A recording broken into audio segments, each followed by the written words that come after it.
चुनाव में मिली हार के बाद राष्ट्रीय जनता दल अब अपनों से ही घिरती नजर आ रही है। कभी पार्टी की कद्दावर नेता रही रितु जायसवाल अब अपने ट्वीट्स के जरिए आरजेडी पर हमला बोलती हुई नजर आ रही हैं। अब रितु जायसवाल ने आरजेडी के उस फैसले पर भी हमला बोला है जिसमें आरजेडी ने 32 गायकों के खिलाफ कानूनी कार्रवाई करने की बात कही है। बता दें, आरजेडी ने 32 गायकों को नोटिस भेजा है और कारण पूछा है। दरअसल आरजेडी का ये मानना है कि चुनाव के दौरान आरजेडी का नाम लेकर गाए गए कई गानों के कारण उसे चुनाव में नुकसान हुआ है। अब इस पर रितु जायसवाल ने ट्वीट किया है। रितु जायसवाल ने अपने एक्स हैंडल से लिखा, जो पार्टी दल बदल कानून के तहत अपने बागी विधायकों की सदस्यता रद्द कराने के लिए कोर्ट नहीं जा सकी, वही पार्टी आज यूट्यूबर्स के खिलाफ कोर्ट जाने की धमकी दे रही है।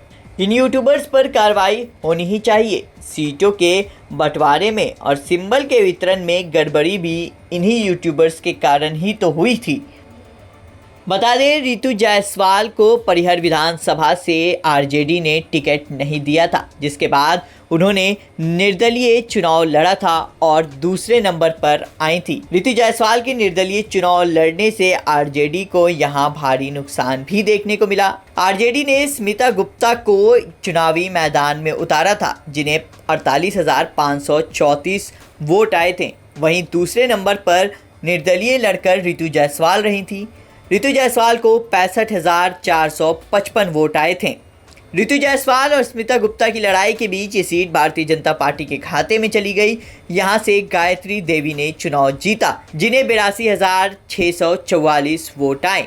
अब रितु जायसवाल लगातार आरजेडी पर हमला बोलती रही हैं।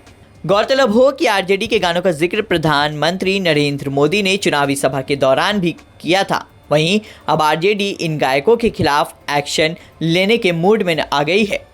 आरजेडी का मानना है कि इन गानों के कारण नेताओं की छवि के साथ ही उन्हें चुनाव में भारी नुकसान हुआ है। देखने वाली बात होगी कि आरजेडी इस पर आगे और क्या एक्शन लेती है।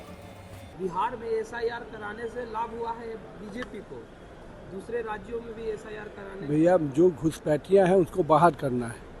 अगर घुसपैठियों को, बिहार के लोग को बिहार में वोट करने का अधिकार दिया गया तो इससे घुसपैठियों के भरोसे चुनाव लड़ रहे थे क्या? तेजस्वी यादव हार के ठोक ठिकरा जो है वो भोजपुरी कलाकारों को लीगल नोटिस भेज दिया है। खुद हार कर लीगल नोटिस भोजपुरी कलाकारों को भेज रहे हैं। मेरा तो ये कहना है, तेजस्वी यादव जी कम से कम ये सोचना चाहिए कि आपने भी तो कई लोगों को लड़ाया। कलाकार आते हैं, कलाकार से वोट मिलता तो नहीं है, वोट तो एक कार्यकर्ता के रूप में मिलता है। हमारे जो भी लोग हैं वो भाजपा के सदस्य के रूप में काम किए, लेकिन आपको भाजपा कार्यकर्ता अगर कलाकार और वर्किंग में रहा तो उससे आपको बेचैनी हो सकती है। लेकिन एक्चुअल तेजस्वी यादव जी हार किसके कारण हुई ये कार्यकर्ता और आपका परिवार पूछ रहा है, लेकिन आप जवाब नहीं दे पा रहे हैं, तो अपने गलतियों का ठीकरा किसी और के माथे फोड़ रहे हैं।